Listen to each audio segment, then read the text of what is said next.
Hello বন্ধুরা, next ভিডিওতে তোমাদের আবার সবাইকে স্বাগত। এখানে আমরা এই রীতিমতো এসে পৌঁছেছি সিয়াখালা মোড়।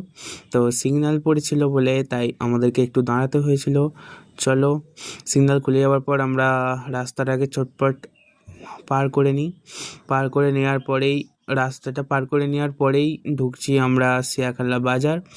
সিয়াখালা বাজার টপকানোর পরেতেই আরও হয়তো 1-2 কিলোমিটার পরেই ফুরফুরা প্রায় ঢুকে যাব। ঠিক আছে, তো এদিককার রাস্তা আমি পরের রাস্তা কীরকম হবে বলতে পারছি না। সিয়াখালার বাজারের রাস্তাটা খুবই ভালো, খুবই ভালো। মানে গাড়ি চালিয়ে দারুণ, মানে কোনো বোরিং আসবে না। আমার ভাইও গাড়ি চালাচ্ছে, আমিও গাড়ি চালাচ্ছি, মানে দারুণ। ঠিক আছে, তো আমার ভিডিও কেমন লাগছে তোমরা অবশ্যই কমেন্ট করে জানাবে এবং সাবস্ক্রাইব করবে আমার চ্যানেলকে এবং লাইক করবে।